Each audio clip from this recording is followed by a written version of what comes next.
નમસ્કાર વિદ્યાર્થી મિત્રો, તપોવન ગ્રુપ ઓફ સ્કૂલ સંચાલિત આપણી virtual channel Tapovan science academy તમારું હાર્દિક સ્વાગત કરે છે.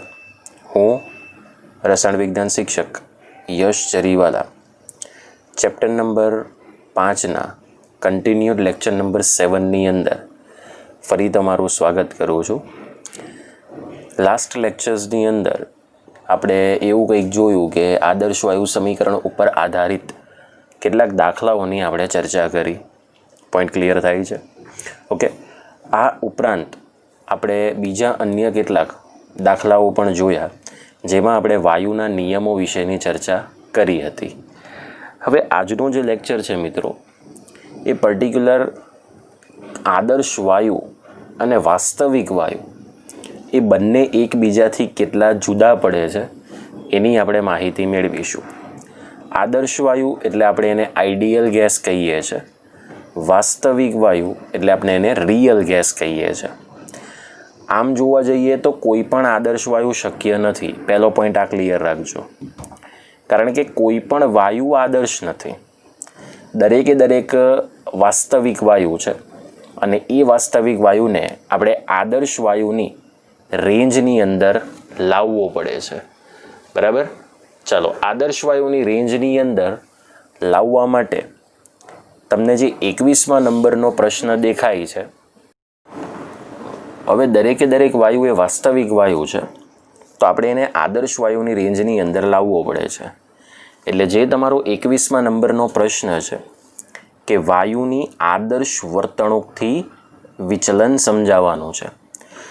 હવે આદર્શ વર્તણૂકથી વિચલન આપણે કેવી રીતે સમજાવી શકીએ એની આપણે અહીંયા માહિતી મેળવવાની છે. ઓકે, તો ચાલો શરૂઆત કરીએ કે પહેલાં આદર્શ વાયુ કોને કહેવાય અને વાસ્તવિક વાયુ આદર્શ વાયુની રેન્જમાં ક્યારે બની શકે. તો અહીંયા તમને એવું કહ્યું છે કે જે વાયુઓ તાપમાન અને દબાણ એના દરેક મૂલ્ય માટે આદર્શ વાયુ સમીકરણ. હવે આદર્શ વાયુ સમીકરણ એટલે આપણે જાણીએ છીએ વિદ્યાર્થી મિત્રો, જેને આપણે પીવી બરાબર શું કહીએ છીએ? NRT. અને વાયુના નિયમો. બરાબર? વાયુના નિયમો એટલે બોઇલ, ચાર્લ્સ, ગેલ્યુસેક અને એવોગેડ્રો. આમ ચારે નિયમોનું પાલન કરે તો તે વાયુઓને આદર્શ વાયુઓ કહેવાય. વાસ્તવમાં કોઈ પણ વાયુ એવો નથી કે જે આદર્શ વાયુ સમીકરણનું સંપૂર્ણપણે પાલન કરતો હોય, કારણ કે કોઈ પણ વાયુ એ આદર્શ વાયુ સમીકરણનું સંપૂર્ણપણે પાલન કરતો નથી. તેમ છતાં વાસ્તવિક વાયુ ઊંચા જાય તો આદર્શ વાયુ સમીકરણ અને વાયુના નિયમોમાં વિચલન માલુમ પડે છે. મતલબ કે વાસ્તવિક વાયુ એ કોઈ પણ કન્ડિશનની અંદર ઊંચી પરિસ્થિતિની અંદર આવે ત્યારે તે આદર્શ વાયુ સમીકરણ અને વાયુના નિયમોમાં વિચલિતતા દર્શાવે છે એવું આપણે અહીંયા સાબિત કરી શકીએ. ત્યાર પછી માહિતી એવી છે કે જે વાયુઓ દરેક તાપમાને અને દબાણે આદર્શ વાયુ સમીકરણ અને વાયુના નિયમોનું પાલન કરતા નથી તેને બિન આદર્શ વાયુ અથવા વાસ્તવિક વાયુ કહેવાય. કે જે વાયુ આદર્શ વાયુ સમીકરણ અને વાયુના નિયમોનું પાલન જ નથી કરતા એને આપણે વાસ્તવિક વાયુ, તો આદર્શ વાયુનું ઓપોઝિટ શું કહી શકીએ? બિન આદર્શ વાયુ તરીકે ઓળખીએ છીએ. અને ઊંચા તાપમાને, બરાબર, તો સામાન્ય રીતે દરેક વાયુ આમ તો વાસ્તવિક વાયુ જ છે. તમને વાતાવરણની અંદર જે પણ વાયુ જોવા મળે મિત્રો, એ એક પ્રમાણેનો વાસ્તવિક વાયુ જ છે. તે જુદા જુદા પ્રમાણમાં આદર્શ વર્તણૂક દર્શાવે. મતલબ તે અલગ અલગ પ્રમાણની અંદર આદર્શ વર્તણૂકતા દર્શાવે છે. તેમાંના ઘણા બધા વાયુઓ નીચા દબાણે, આ પરિસ્થિતિ ધ્યાન રાખજો 12 સાયન્સ સુધી, નીચા દબાણે અને ઊંચા તાપમાને આદર્શ વર્તણૂક દર્શાવે છે. મતલબ કે જે વાયુઓ વાસ્તવિક છે એ અતિ નીચા દબાણે અને ઊંચા તાપમાને જ આદર્શ વાયુ બની શકે. મતલબ કે પ્રેશર બને તેટલું ઓછું અને તાપમાન બને તેટલું વધારે. આ બે પરિસ્થિતિ જો તમને ખબર હોય તો જ આપણે એ આદર્શ વાયુની રેન્જ છે એવું નક્કી કરી શકીએ. હવે કેટલાક વૈજ્ઞાનિકોએ તેમના બહોળા અભ્યાસને અંતે એવું તારણ કાઢી લીધું કે દરેક વાસ્તવિક વાયુ એ તાપમાન અને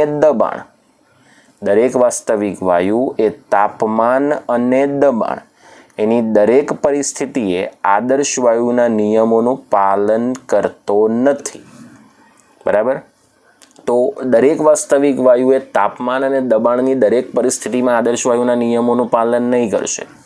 અને વાસ્તવિક વાયુની વર્તણૂક એ આદર્શ વાયુની વર્તણૂક કરતાં થોડું વિચલન અનુભવે છે. અને આ વિચલનનો અભ્યાસ આપણે દબાણ અને તાપમાન આ બેની અસર દ્વારા જ સમજાવી શકીએ. મતલબ કોઈ પણ વાસ્તવિક વાયુ એ તાપમાન અને દબાણની દરેક પરિસ્થિતિએ વિચલન દર્શાવે તો ત્યારે એ આદર્શ વાયુ નિયમોનું પાલન કરતો નથી. પણ વાસ્તવિક વાયુની વર્તણૂક એ આદર્શ વાયુની વર્તણૂક કરતાં થોડું વિચલન અનુભવે છે. મતલબ કે વાસ્તવિક વાયુ અને આદર્શ વાયુના દબાણ અને તાપમાન વિરુદ્ધ કદનો જે આલેખ છે એના પ્રમાણે આપણે આદર્શ વાયુ અને વાસ્તવિક વાયુની ભેદરેખા અથવા વાસ્તવિક વાયુની આદર્શ વાયુથી વિચલિતતા એ આપણે અહીંયા નક્કી કરી શકીએ છીએ. ઓકે, જોઈએ કઈ રીતે નક્કી કરી શકીએ છીએ. હવે અહીં વિદ્યાર્થી મિત્રો તમને દબાણની અસર આપી છે કે દબાણની અસર દ્વારા વાસ્તવિક વાયુ એ આદર્શ વાયુ કરતાં કેવી રીતે વિચલન અનુભવે છે. તો વાસ્તવિક વાયુમાં આદર્શ વર્તણૂકથી થતા વિચલનના અભ્યાસ માટે આપણે PV/nRT વિરુદ્ધ Pનો આલેખ દર્શાવવો પડે છે. તો PV/nRT વિરુદ્ધ Pનો આલેખ દોરો, જેમાં PV/nRTને દબનીય અવયવ કહે છે, જેને Z વડે દર્શાવવામાં આવે છે. કોના વડે દર્શાવવામાં આવે છે? Z વડે. હવે આદર્શ વાયુ માટે Z = શું હોય? 1. કારણ કે આદર્શ વાયુ માટે PV બરાબર શું કહેવામાં આવે? nRT. ચલો અહીંયા PV બરાબર nRT છે એટલે PVની જગ્યાએ nRT મૂકી દો. તો PVની જગ્યાએ nRT મૂકશો એટલે nRT કેન્સલ થઈ જશે. તો આદર્શ વાયુ માટે દબનીય અવયવ Zની કિંમત 1 મળે છે. એટલે PV/nRTનો ગુણોત્તર તમને કેટલો મળશે? 1 મળશે. ઓકે, હવે આપણે વાસ્તવિક વાયુ લઈએ. તો વાસ્તવિક વાયુ માટે ક્યાં તો Z = 1 હોય, ક્યાં તો Z = <1 હોય. એટલે કે PV ≠ nRT બનશે. મતલબ Z > 1 અથવા Z < 1 પણ હોઈ શકે. કયા વાયુ માટે? વાસ્તવિક વાયુ માટે. એટલે કે PV ≠ nRT. એટલે આદર્શ વાયુ માટે PV બરાબર nRT કહેવાય. એટલે Zની કિંમત તમને 1 મળશે. પણ વાસ્તવિક વાયુ માટે PV ≠ nRT કહેવાય. એટલે Zની કિંમત 1 નહીં મળશે. ક્યાં 1 કરતાં મોટી મળશે અથવા 1 કરતાં નાની મળશે. તો એ આપણે આલેખ દ્વારા નક્કી કરી શકીએ છીએ. ચાલો અહીં તમને એક આલેખ આપ્યો છે. પહેલો આલેખ, આ જે તમને આલેખ દેખાય છે એમાં આ છે Z એટલે દબનીય અવયવ, PV/nRT, જેની કિંમત નીચેથી ઉપર જશો તો વધશે, જે 0.5, 1, 1.5, 2 એ રીતે રેન્જની અંદર તમને 0.5ની રેન્જની અંદર વધતી જોવા મળશે. હવે વાતાવરણ જે X અક્ષ ઉપર P છે, જેમ ડાબીથી જમણી તરફ જશો તેમ કિંમતમાં વધારો થશે. હવે અહીંયા મિત્રો જોઈ શકો છો તમે કે અહીં Z = તમને 1 દેખાય છે. બરાબર? હવે Z = 1 હોય એટલે આખી લાઈન તમને સ્ટ્રેટ જોવા મળશે. મતલબ કે આ જે તમને Z બરાબર 1નું મૂલ્ય છે ત્યાં કમ્પ્લીટલી વાસ્તવિક વાયુ એ આદર્શ વાયુની જ કન્ડિશનમાં છે એવું તમે અહીં ક્લેરિફાઈ કરી શકો છો. બરાબર?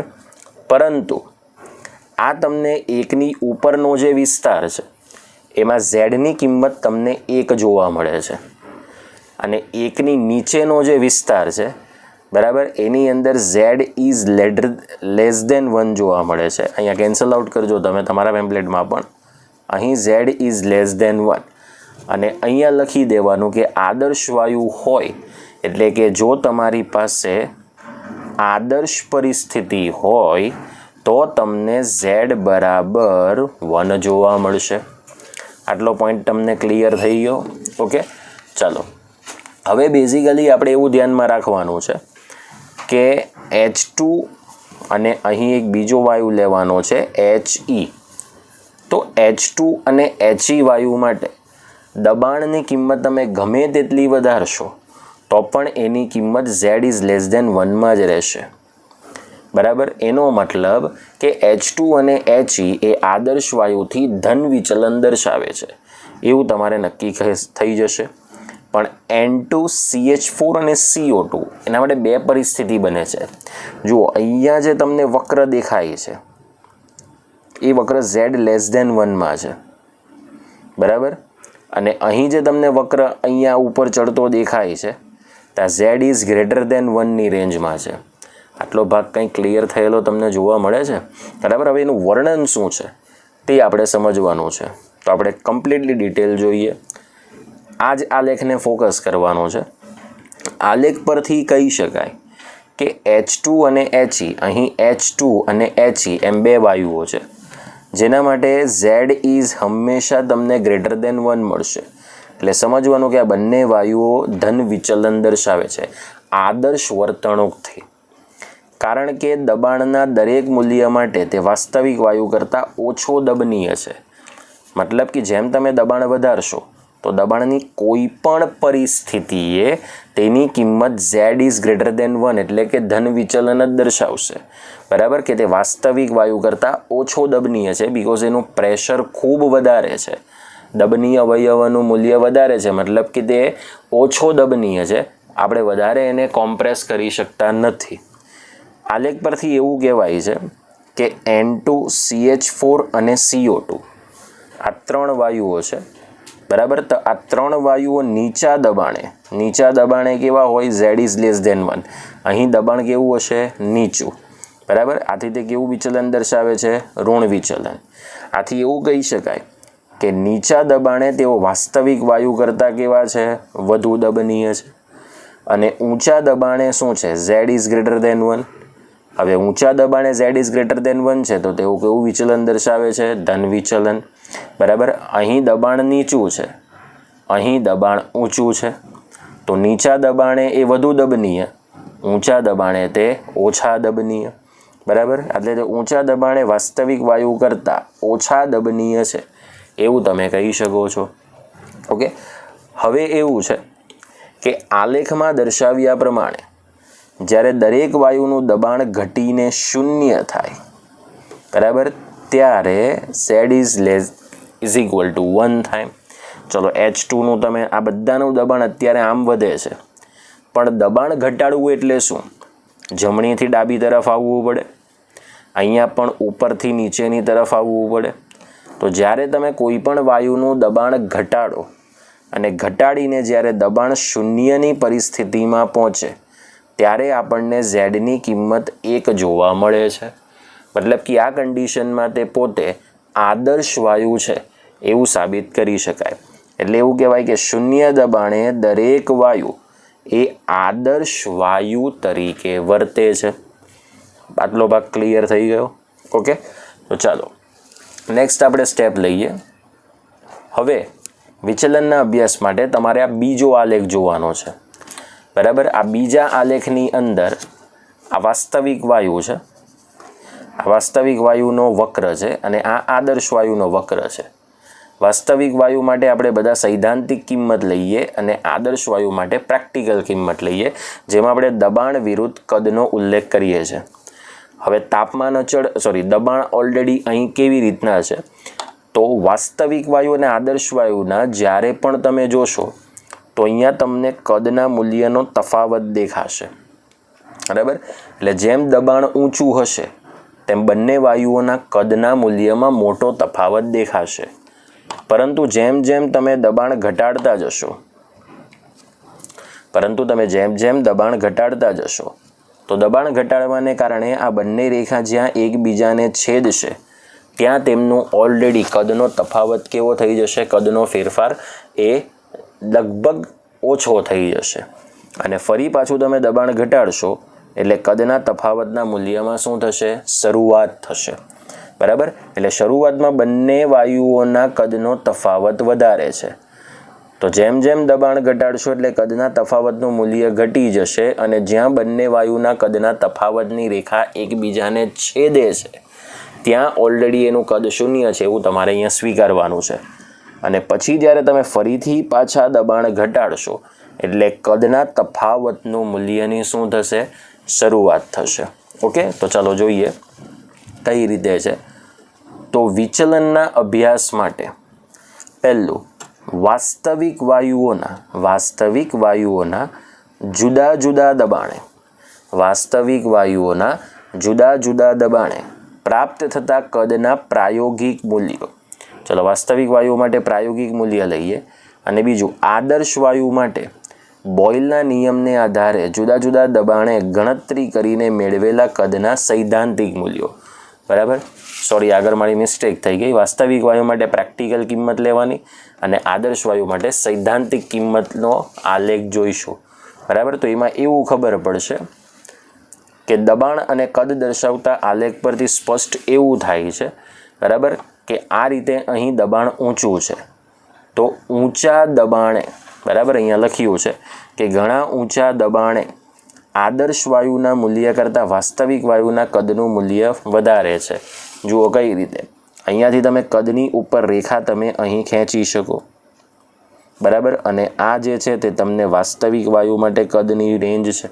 આને તમે V1 કહી દો અને આને તમે V2 કહી દો. તો V1 એ આદર્શ વાયુ માટે કદનું મૂલ્ય છે અને V2 એ વાસ્તવિક વાયુ માટે કદનું મૂલ્ય છે. તો જોઈ શકો છો V1 કરતાં V2ની કિંમત વધારે છે. એટલે ઘણા ઊંચા દબાણે આદર્શ વાયુના કદ કરતાં વાસ્તવિક વાયુના કદ V2ની કિંમત તમને કેવી જોવા મળે છે? વધારે જોવા મળે છે. ઓકે, ચલો ત્યારબાદ જેમ જેમ દબાણ ઘટશે તેમ તેમ આ બંને પ્રકારના વાયુઓના કદ વચ્ચેના તફાવતનું મૂલ્ય ઘટે છે અને છેવટે શૂન્ય થાય છે. હવે આ ઊંચું દબાણ છે તો ઊંચા દબાણે બંને વાયુના કદનો તફાવત તમને દેખાય છે. પણ જેમ જેમ તમે દબાણ ઘટાડતા જશો તેમ તેમ આ બંને વાયુના કદના તફાવતનું મૂલ્ય ઘટશે અને જ્યાં આ બંને રેખા છેદશે ત્યાં સમજવાનું કે કદ શું થાય છે? શૂન્ય થાય છે. ઓકે, ચાલો ત્યાર પછી જ્યાં બંને આલેખ એકબીજાને છેદે છે ત્યારબાદ દબાણ ઘટતા, બરાબર, અહીં પાછું દબાણ ઘટશે એટલે બંને પ્રકારના વાયુના કદનો તફાવત ફરીથી તમને શરૂ થયેલો જોવા મળશે. એટલે ઘણા ઊંચા દબાણે કદનો તફાવત, બરાબર, અહીં તમે જોઈ શકો છો કે ઘણા ઊંચા દબાણે કદનો તફાવત અને ઘણા નીચા દબાણે કદનો તફાવત એ તમને જોવા મળશે. પણ જ્યાં બંને રેખા છેદે છે ત્યાં કદનો તફાવત શૂન્ય છે એવું તમારે સ્વીકારવાનું છે. તો આ થઈ ગઈ દબાણની અસર એ વાસ્તવિક વાયુ અને આદર્શ વાયુની રેન્જમાં. ઓકે, તો આ તમને દબાણની અસર દ્વારા તમે સમજાવી શકો. હવે આ જ સેમ વસ્તુ આપણે તાપમાનની અસર દ્વારા સમજીશું. તો તાપમાનની અસર આપણે વાસ્તવિક વાયુનું વિચલન કેવી રીતે દર્શાવી શકીએ? તો અહીંયા એવું કહ્યું છે કે વાસ્તવિક વાયુની વર્તણૂક પર તાપમાનની અસર સમજવા માટે જુદા જુદા તાપમાને પ્રાપ્ત થતી N2 વાયુની વાસ્તવિક વર્તણૂકની આદર્શ વર્તણૂક સાથે શું કરવાની? સરખામણી. અને એના દ્વારા આપણે આ અસર જોઈ શકીએ છીએ. એટલે વાસ્તવિક વાયુની વર્તણૂક પર જો તમારે તાપમાનની અસર સમજવી હોય તો જુદા જુદા તાપમાને પ્રાપ્ત થતી, અહીંયા એક્ઝામ્પલ તરીકે N2 વાયુ લીધો છે અને તેની વાસ્તવિક વર્તણૂકની આદર્શ વર્તણૂક સાથેની સરખામણી કરી છે. એના માટે N2 વાયુનો PV વિરુદ્ધ Pનો આલેખ દોરેલો છે, જેમાં તમને આ જે ત્રુટક રેખા દેખાય છે એ ત્રુટક રેખા એ આદર્શ વર્તણૂકની પરિસ્થિતિ છે. હવે જેમ તમે તાપમાન T1, T2, T3 અને T4 કરશો તો ડેફિનેટલી આ વક્ર ભાગનો ઊંડાણ તમને ઘટતો દેખાશે. દેખાય છે? તો જેમ તમે T1 અચળ તાપમાને પ્રેશર વધારશો એટલે વાસ્તવિક વાયુનું વિચલન આ રીતે જોવા મળશે. પણ તાપમાન જેમ જેમ વધારશો તેમ તેમાં વક્ર ભાગની જે તમને ઊંડાઈ દેખાય છે એ વક્ર ભાગની ઊંડાઈમાં ધીમે ધીમે તમને શું થયેલો મળશે? ઘટાડો. હવે કયા તાપમાને સૌથી ઓછી વક્ર ઊંડાઈ મળે છે? તો T4 તાપમાને સૌથી ઓછી વક્ર ઊંડાઈ મળે છે. એનો મતલબ કે T4 તાપમાને વાસ્તવિક વાયુ એ આદર્શ વર્તણૂકથી વધારે નજીક છે એવું તમે કહી શકો છો. બરાબર, મતલબ કે T4 તાપમાને જે આપણી પાસે વાસ્તવિક વાયુ છે એ આદર્શ વર્તણૂકથી વધારે નજીક છે એવું તમે કહી શકશો. એટલે T4 તાપમાનને તે જ N2 વાયુનું બોઇલ તાપમાન કહેવામાં આવે છે. કયું તાપમાન કહેવામાં આવે? બોઇલ તાપમાન. તો એની જે પરફેક્ટ ડિટેલ છે તે હવે આપણે જોઈએ.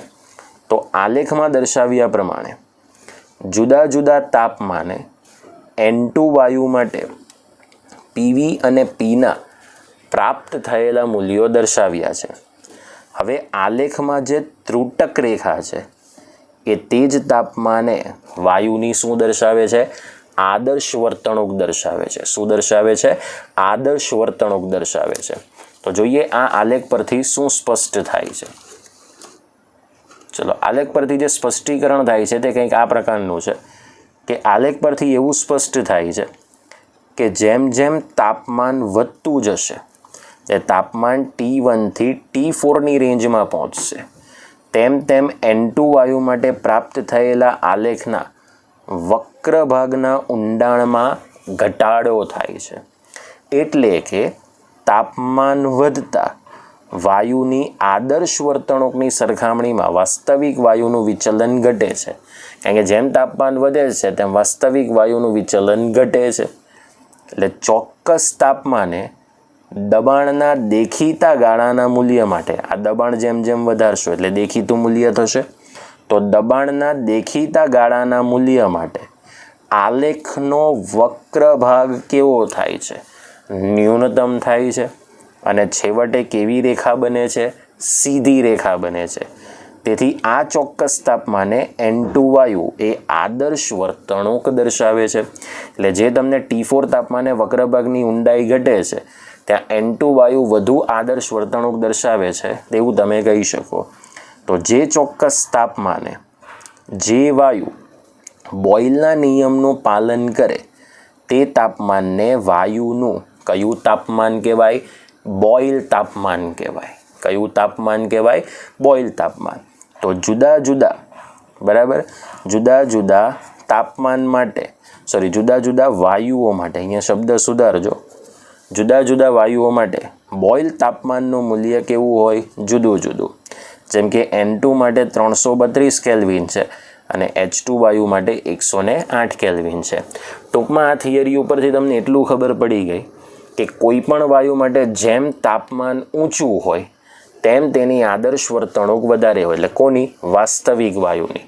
અને જેમ દબાણ નીચું હોય તેમ વાસ્તવિક વાયુ એ આદર્શ કન્ડિશનમાં છે એવું આપણે કહી શકીએ. કારણ કે દબાણ જેટલું નીચું, કદનો તફાવત એટલો ઓછો, એટલે કે લગભગ શૂન્ય. અને શૂન્ય દબાણે સમજી લેવાનું કે વર્તણૂક હંમેશા વાસ્તવિક વાયુની કેવી થઈ જાય? આદર્શ. એટલે દબાણ બને તેટલું નીચું અને તાપમાન બને તેટલું ઊંચું તો જ વાસ્તવિક વાયુ એ આદર્શ વાયુની કન્ડિશનમાં રહે છે. સમજાયું વિદ્યાર્થી મિત્રો? તો આ હતું કે દબાણ અને તાપમાન દ્વારા કોઈ પણ વાસ્તવિક વાયુ એ કેવી રીતે આદર્શ કન્ડિશનની અંદર પરિણમે. ઓકે, હવે આપણે અન્ય બીજા કેટલાક દાખલાઓની ચર્ચા કરીશું. સ્વાધ્યાય 5.5માં નંબરનો દાખલો જે કંઈક તમને આ પ્રમાણેની માહિતી આપે છે. આપણી પાસે બે આદર્શ વાયુ છે. એક આદર્શ વાયુ છે A અને બીજો આદર્શ વાયુ છે B. જેમાં A આદર્શ વાયુના 1 ગ્રામનું દબાણ એ આપણને 2 બાર જેટલું આપ્યું છે. બીજો આદર્શ વાયુ B જે છે જેના 2 ગ્રામને તે જ તાપમાને તે જ ફ્લાસ્કમાં, મતલબ કે તાપમાન અચળ, ફ્લાસ્ક અચળ, એટલે એનું કદ પણ તમને કેવું મળશે? અચળ જ મળશે. ત્યારે દબાણ, ટોટલ દબાણ 3 બાર થાય છે. તો તેમના આણ્વીય દળ વચ્ચેનો, એટલે કે A અને B વાયુના આણ્વીય દળ વચ્ચેનો તમારે સંબંધ શોધવાનો છે. ચાલો, આપણી પાસે એક આદર્શ વાયુ A છે અને બીજો આદર્શ વાયુ એ B છે. જેમાં તમને MA અથવા M1 કહી શકો, જે તમને 1 ગ્રામ આપ્યું છે, આ રહ્યું રકમમાં આપ્યું છે, બરાબર. બીજો આદર્શ વાયુ B છે, જેના માટે તમે M2 અથવા MB લખી શકો, જેનું દળ 2 ગ્રામ છે. હવે PA તમારી પાસે 2 બાર છે, જોઈ શકો છો રકમમાં આપ્યું છે, પણ PB આપ્યું નથી. પણ મેં PB અહીંયા મેન્શન કરેલું છે 1 બાર. કેવી રીતે? તો અહીંયા તમે જોઈ શકો છો કુલ દબાણ એટલે PA પ્લસ PBનો સરવાળો કરવો પડે, જે તમને ટોટલ સરવાળો કેટલો આપ્યો છે 3 બાર, જે ઓલરેડી તમને કુલ દબાણની કિંમત આપી દીધી છે રકમમાં. હવે તમારે શોધવાનું છે PB. તો PB શોધવા માટે 3 બારમાંથી PAનું દબાણ બાદ કરવું પડશે. આ સિમ્પલ ટેકનિક છે. તો therefore PB is equal two 3 bar minus PA.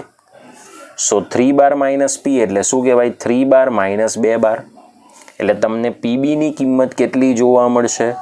બોલો, 1 બાર જેટલી જોવા મળશે. તો અહીંયા મેં PBની કિંમત લખી છે 1 બાર.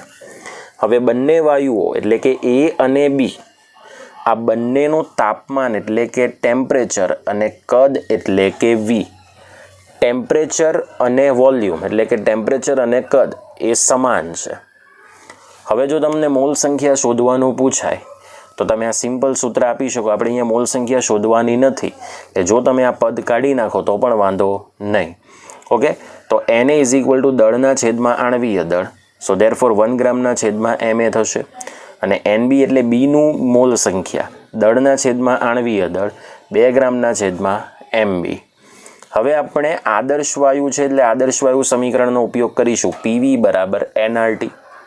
હવે N એટલે દળના છેદમાં આણવીય દળ.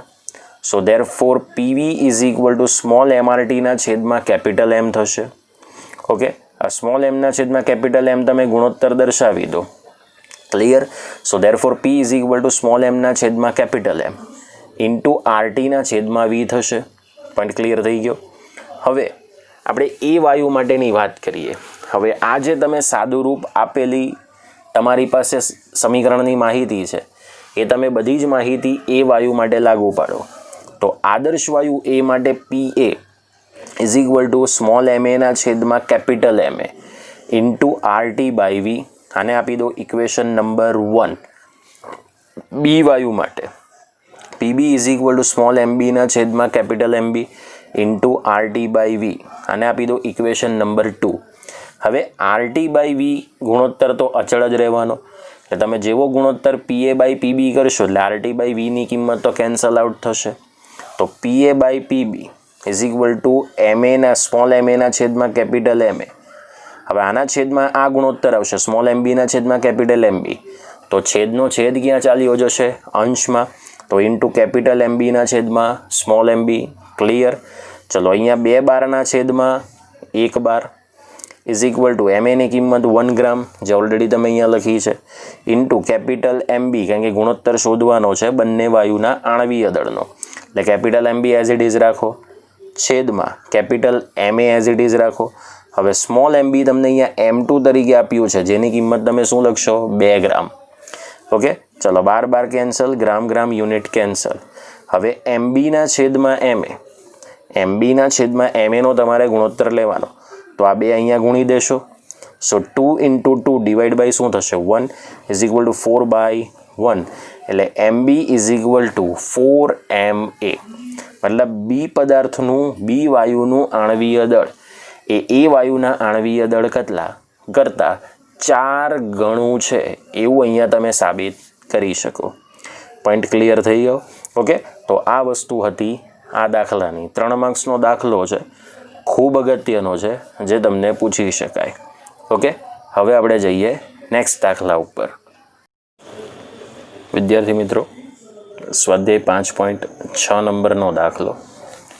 એમાં એવું કહ્યું છે કે એક ગટર સાફ કરનાર પદાર્થ જેનું નામ છે ડ્રેનેક્સ, એ થોડા ઘણા પ્રમાણની અંદર એલ્યુમિનિયમ ધાતુ ધરાવે છે.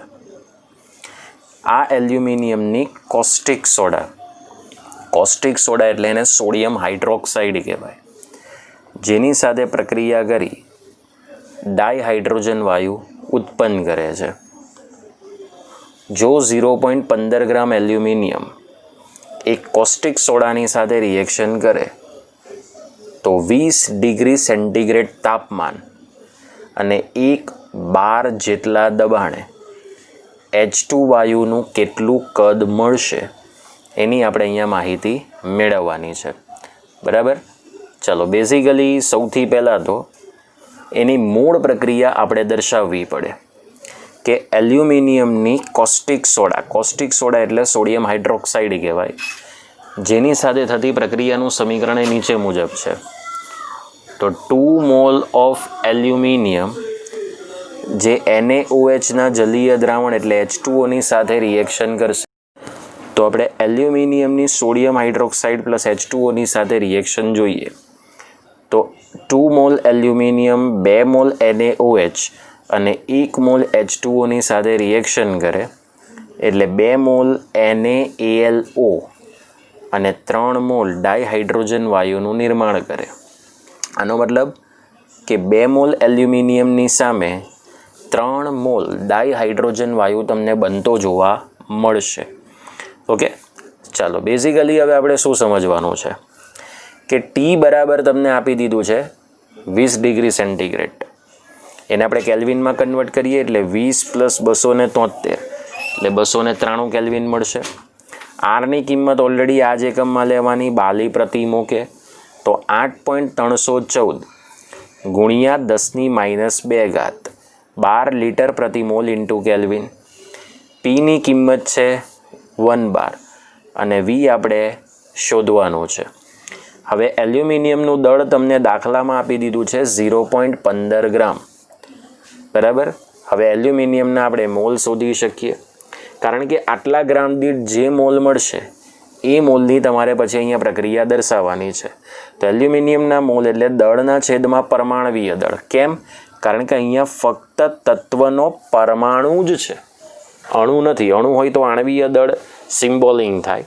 તો અહીંયા એલ્યુમિનિયમના મોલ એટલે દળના છેદમાં પરમાણવીય દળ. દળ છે 0.15 ગ્રામ અને પરમાણવીય દળ છે 27 ગ્રામ પર મોલ. તો ગ્રામ ગ્રામ કેન્સલ આઉટ, 0.15 ભાગ્યા 27 મોલ એટલું જ રવા દઈએ. હવે અહીંયા ત્રિરાશિનું પદ આપી શકીએ કે 2 મોલ એલ્યુમિનિયમ જ્યારે કોસ્ટિક સોડા સાથે રિએક્શન કરતો હોય ત્યારે એની સામે 3 મોલ H2 રિએક્શન દ્વારા તો મળશે. હવે આપણે શોધેલા મોલ કેટલા છે? 0.15 ભાગ્યા 27 મોલ.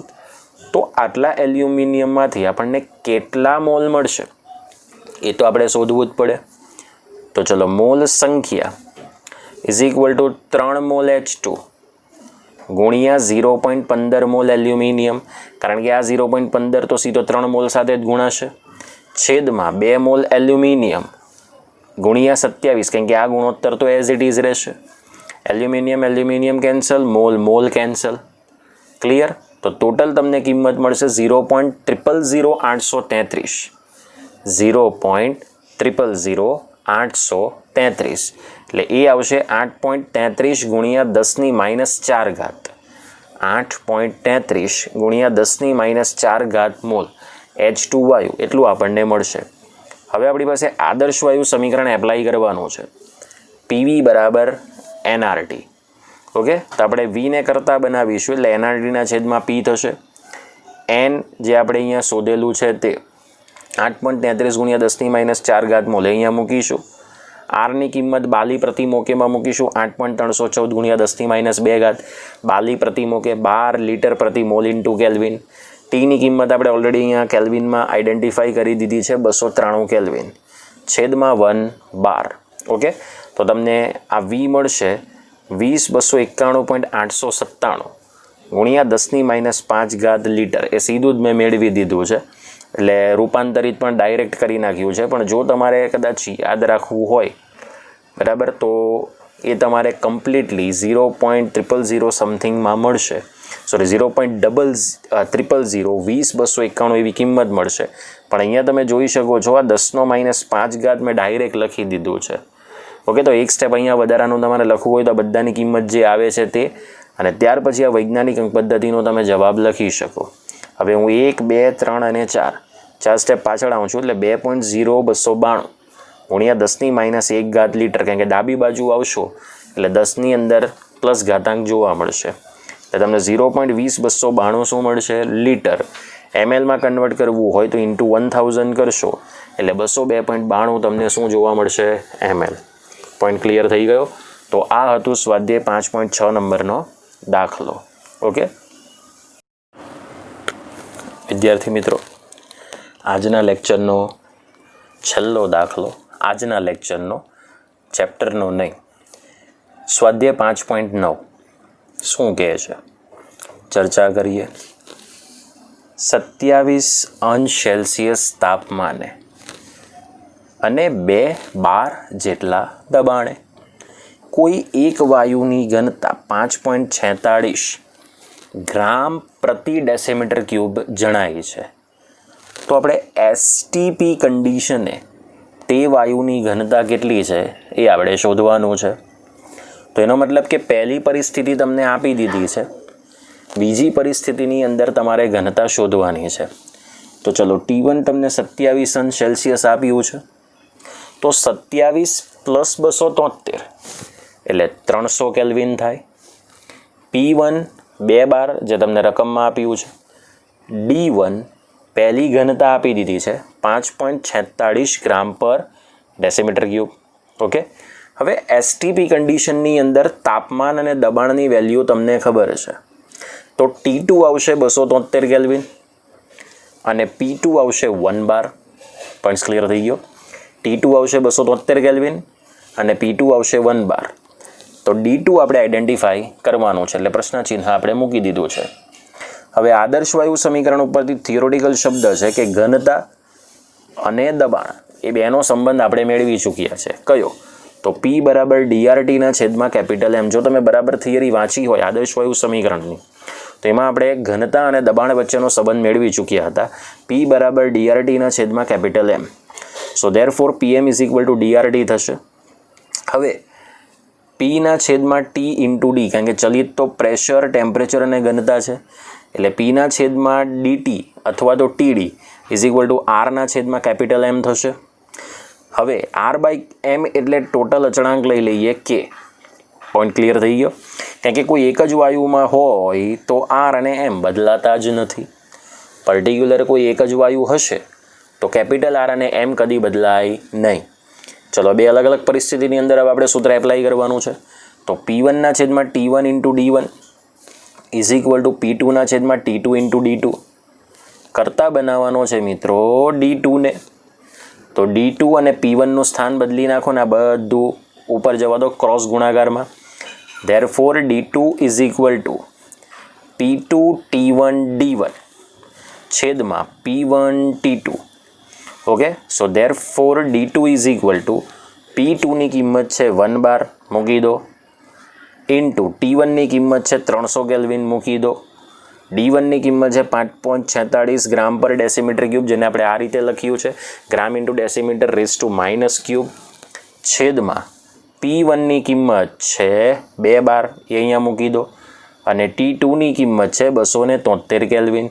કેલ્વિન કેલ્વિન કેન્સલ, બાર કેન્સલ, તો D2 આવશે 2.03 ગ્રામ × ડેસીમીટર ક્યુબ, એટલે કે ગ્રામ × ડેસીમીટર (−3). સમજાયું?